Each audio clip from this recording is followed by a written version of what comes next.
Fakta dan hukum sebagaimana diuraikan di atas, Mahkamah berkesimpulan: 1. Mahkamah berwenang mengadili permohonan akuo. 2. Para pemohon memiliki kedudukan hukum untuk mengajukan permohonan akuo. 3. Permohonan provisi tidak beralasan menurut hukum. 4. Pokok permohonan para pemohon tidak beralasan menurut hukum. Ya, Assalamualaikum warahmatullahi wabarakatuh. Salam sehat, salam sejahtera, salam bahagia, sahabatku dimanapun berada. Salam seruput kopi. Oke, saya Ekokta. Kali ini kita akan kembali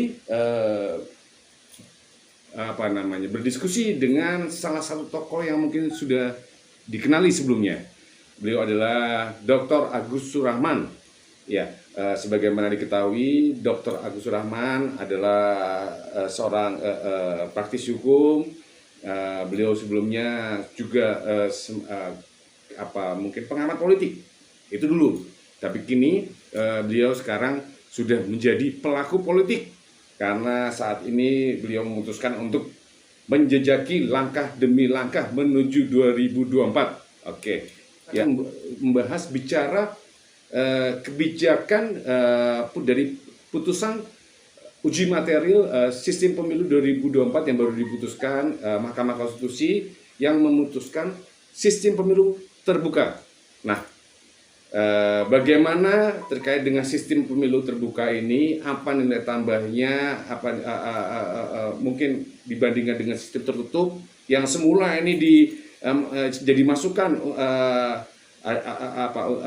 dengan harapan untuk sistem pemilu dirubah dan kemudian ternyata sekarang terbuka, seperti apa mengenai pembanding-pembandingnya, dan seperti apa yang jadi nilai tambahnya, dan seperti apa yang nilai manfaatnya untuk masyarakat.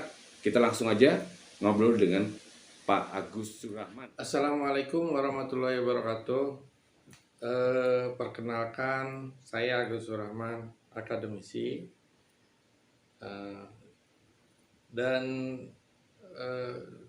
Tadi Mas Eko bertanya tentang pemilu terbuka. Ya, pemilu terbuka itu bagaimana sih dalam prakteknya dan apa kelebihan dan kekurangannya.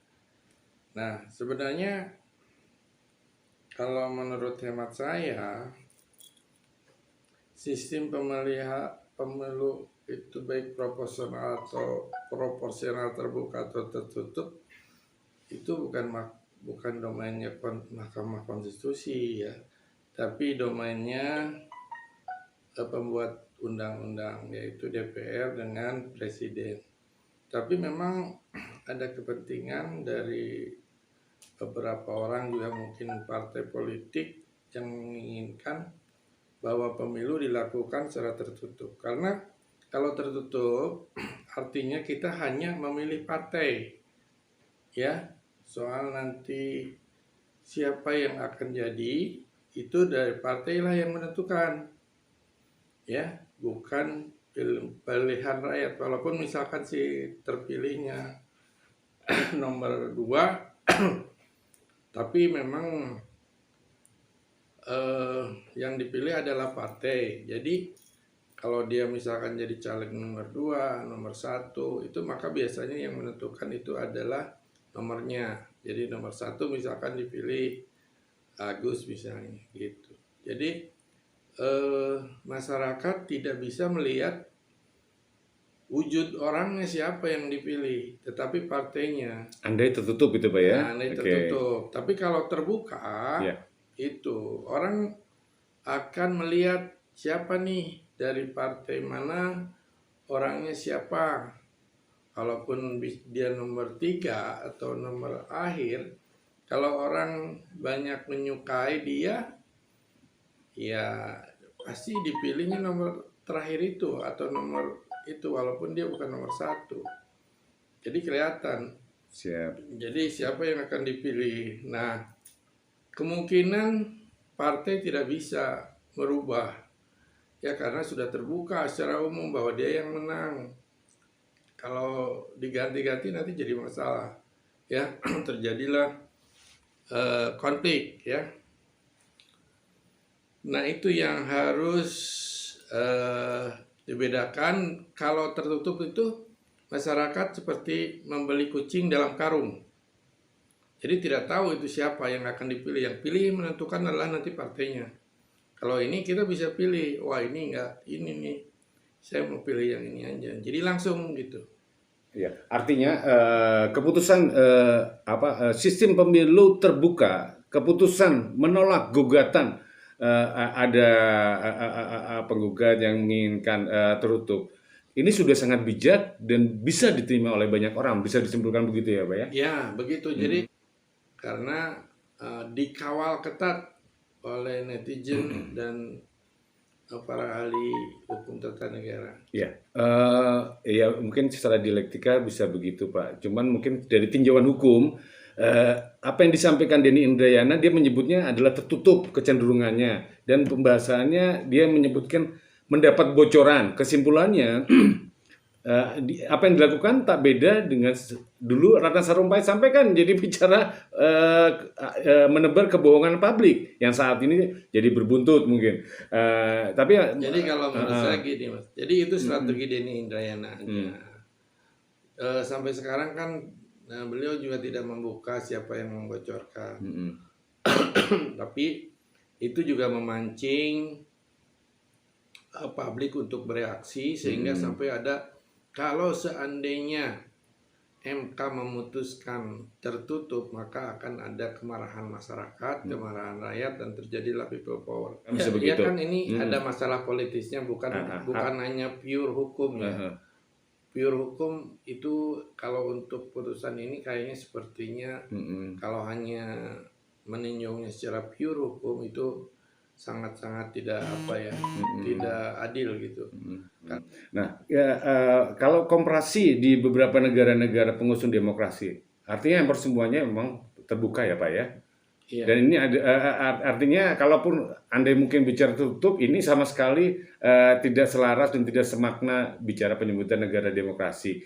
Dan yang paling pasti mungkin hampir di banyak negara di pemilu memang semuanya kecenderungannya terbuka ya Pak ya. Yang Bapak ketahui. Iya, yang saya ketuai memang terbuka. Jadi orang bisa memilih langsung nama-namanya sehingga dia tahu bahwa yang mewakili dia itu adalah si X, si C, si B, si A gitu. Sehingga dengan sendirinya secara logika dia bisa, misalkan kalau kenal dengan si A, dia pilih si A, kemudian si A tidak berbuat seperti apa yang dikenakinya, dia bisa komplain gitu langsung terhadap orang yang dipilihnya tersebut. Oke, nah ini terakhir nih Pak. Pak Agus semula adalah seorang pengamat politik, kekinian adalah seorang penggiat pelaku politik.